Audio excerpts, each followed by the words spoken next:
porque senão depois, né? Beleza. Então, olha só. Eu vou relembrar vocês da última aula o seguinte. Quais são as expressões que a gente tem da linear, da superficial e da volumétrica? Vamos lembrar a ideia. Ó. Na linear, nós temos duas expressões que a gente vai utilizar constantemente. O aumento linear, quer dizer, o aumento do comprimento de um objeto, ele é dado por LO, que é o comprimento inicial do objeto, vezes alfa, que é o coeficiente de dilatação linear, e o ΔT, que é a variação da temperatura. E para saber o tamanho que ele fica no final, o comprimento final dele, ele vai ser o comprimento inicial somado com o tanto que ele aumentou após esse aquecimento, né, que o objeto tem. Já a superficial, a fórmula é muito semelhante também, só que com o símbolo de S de superfície, né? Show. Com S de superfície. Então vai ficar ΔS, que é o aumento superficial ou aumento de área, vai ser igual a superfície inicial, a letra beta, que é uma letra grega, que simboliza o coeficiente de dilatação superficial, quer dizer, o alfa é linear, o beta é superficial, tá ok?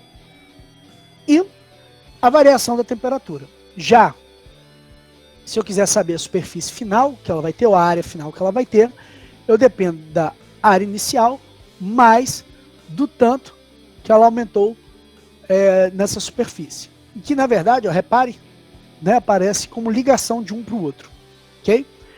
E aqui vale ressaltar que o beta equivale a 2 vezes o valor de alfa. Quer dizer, se eu tiver o alfa, que é o valor do coeficiente de dilatação linear, se eu quiser descobrir o beta, basta que eu multiplique 2 vezes o valor de alfa. Ok? E por último, a volumétrica, ela é ΔV, é o volume inicial, vezes gama. Gama, essa letra gama aqui, é o coeficiente de dilatação volumétrico, e o ΔT. E aqui, eu tenho o volume final, quer dizer, o volume final que ele cresceu ali após ter a injeção de calor nele e aumento da temperatura. A gente depende do volume inicial somado com ΔV. E aí, para fechar, a gente pode entender também que o coeficiente de dilatação volumétrico equivale a 3 vezes o valor de alfa. Ok? Por que isso? Porque aqui a gente está analisando em uma dimensão, em 2 dimensões, em 3 dimensões. Então, quando a gente analisa em uma dimensão, alfa. Em 2 dimensões, o beta equivale a 2 alfas. 2 dimensões. E aí aqui, gama, 3 dimensões, 3 alfas. Então, 3 dimensões equivale a 3 dimensões, 3 alfas. Beleza? Então é um jeito da gente também poder interpretar e auxiliar para a gente poder lembrar. Tá? E aí, voltando ao exercício, a gente vê aí, na leitura do exercício, a gente tem que o coeficiente de dilatação linear do cobre é 14 vezes 10. Aliás, é esse mesmo que era fazer? Era esse mesmo. O coeficiente de dilatação linear do cobre é 14 vezes 10 elevado a menos 6. Então, olha só. Ele falou coeficiente de dilatação linear. Ele está falando do alfa, né? Alfa igual 14 vezes 10 elevado a menos 6 graus Celsius a menos 1, que é a unidade de medida. E ele fala assim, qual a variação do comprimento que um fio de cobre sofre? Então, olha, variação do comprimento é o quanto de aumento ele vai ter, né? Que o cobre sofre ao passar de uma temperatura inicial de 0 graus Celsius para uma temperatura final de 100 graus Celsius. E aí ele fala, sabe-se que o comprimento do fio a 0 graus Celsius, quer dizer, inicialmente, é de 100 metros. Então, comprimento inicial, 100 metros. Ok? E aí, a gente vai responder aí direitinho a questão. Então, vamos lá. Seguindo a brincadeira, eu tenho que pensar o quê? No que eu tenho aqui, olha, ele falou de linear. Aqui nós temos a medida em metros, então a gente sabe também que é o comprimento do cara, né? Então, eu vou observar a primeira coisa é o seguinte, isso aqui, as fórmulas que eu tenho em relação, que eu tenho do próprio conteúdo. E eu já percebo que há uma variação de temperatura aqui, ó. A temperatura, ela aumentou, né? Então, qual é a variação dessa temperatura? Se ela aumentou, ela é positiva, ela foi de 0 para 100. E ela aumentou quanto? 100 graus Celsius. Beleza? Então, vou utilizar essa informação também para poder resolver. Lembrando que ele pediu apenas o quanto que ele teve de aumento linear e não o tamanho que ele ficou.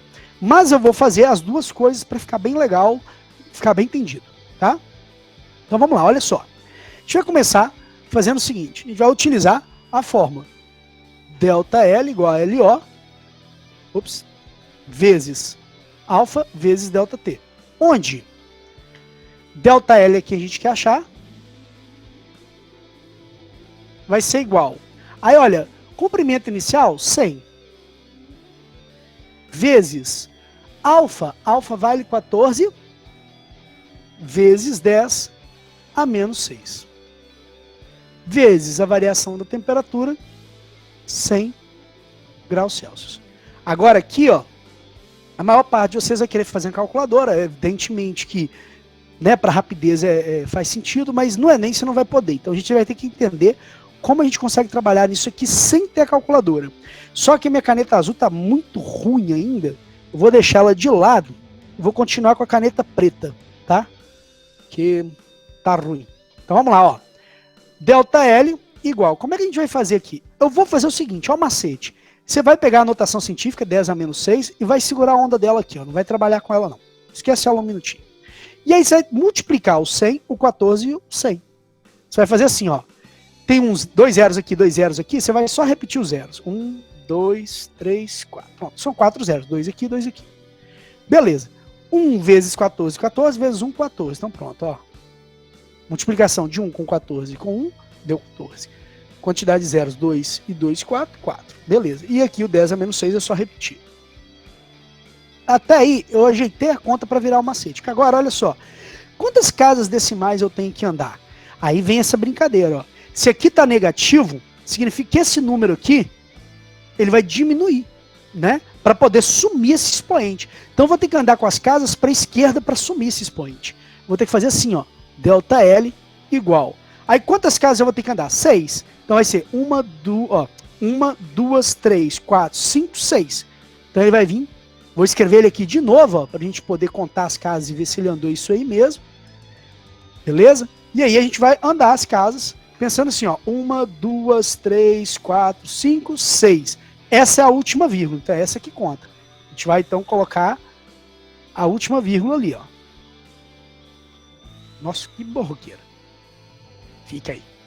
E aí, essa então vai ser a nossa vírgula e vai colocar o zero. Pronto. 0, isso aqui. Mas esses zeros aqui fazem diferença?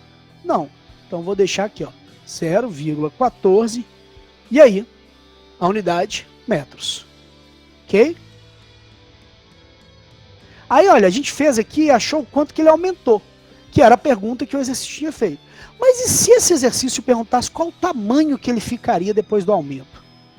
Eu tenho que pensar que uma barra como essa, ela tem um tamanho antes do aquecimento e um tamanho depois. Quer dizer, ele tem um tamanho antes aqui que eu vou chamar de LO e um tamanho depois que é o L. Beleza?